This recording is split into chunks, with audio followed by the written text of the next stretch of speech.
Namaste, dear friends. So I'll give you a little look at my strategy on the, it's actually an 8-hour strategy, but I adjusted the indicator settings here above to 8 hours so I can execute it on the 4 hours because the exchanges, platforms, trading platforms don't have the 8 hours. So, okay, I had an entry here which I will not explain now, but instead I will continue with the replay mode and tell you a few things as we go along. So actually there are take profits according to these lines here, which I will explain in due course. Okay, so now we see that these lines got hit. So I put one of these here at the smooth moving average. That's actually the 13 on the 8 hour, it's the 26 on the 4 hour. So that's a take profit. And then I have also take profits on the super trend and the Kijun Sen, but it has also particular settings, not the standard settings. You see it has 42, that will be 21 on the 8 hours.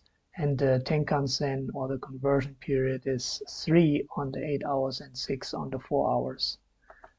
So that's the Kijun Sen and the Tenkan Sen of the Ichimoku. So because they are both together here, I would only take one profit there, not two. Otherwise it would ruin my whole position. And then there would be another one if we break the 21. Let's see if we'll break the 21. So it would be quarters. Okay, if I have a one size position, so close one quarter here, close another quarter there.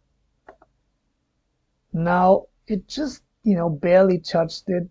It's a bit of a misfortune in a sense because, you know, you have so many close to each other. So you can consider if you really want to take another profit there, or because they're also close to each other, you would move the next take profit down to the 34, which is then the 68 on the 4 hours smooth moving average. Okay, so seems to be consolidating there, and we're actually waiting for the recross of the T above the K. So above the yellow should recross above the orange, and it should be above the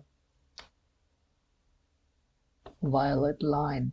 So we're still waiting for the recross.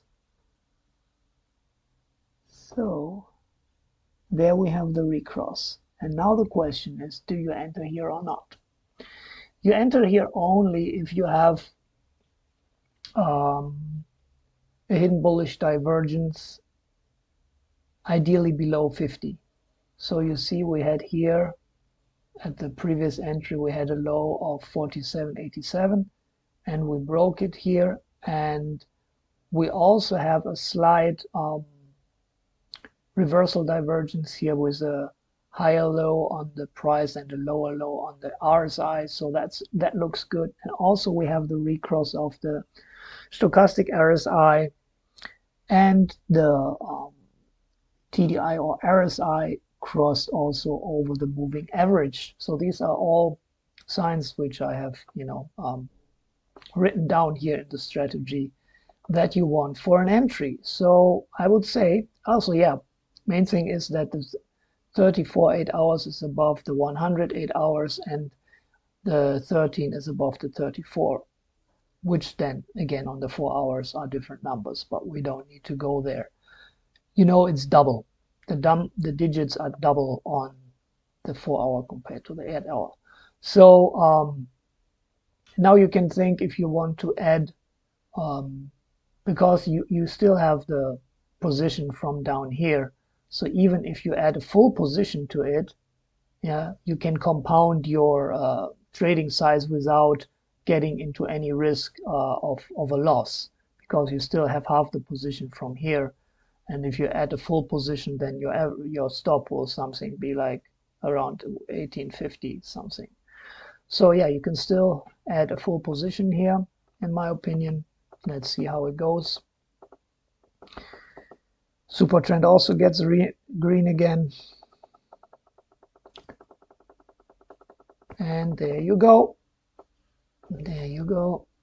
Nice one. Bam. So here you have again a take profit.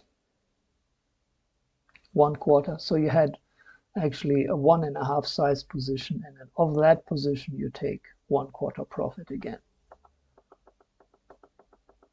And bam. There you go. Now, in this case, I would have moved my stop losses up according to these lines. These are also close together, so I wouldn't count them as separate stop losses, or stop loss and profit, of course, you know. So I would take another profit here.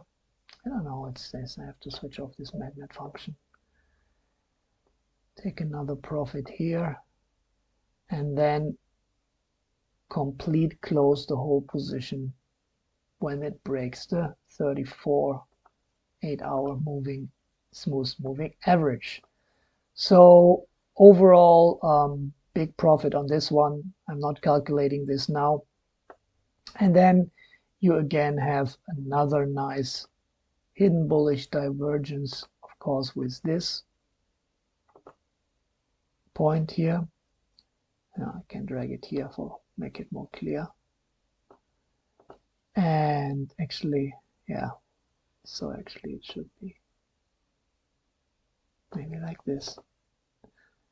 So you have a nice hidden bullish divergence there, and then you can look, of course, with the previous low, not yet. So I would put myself a line here to indicate where the next low was.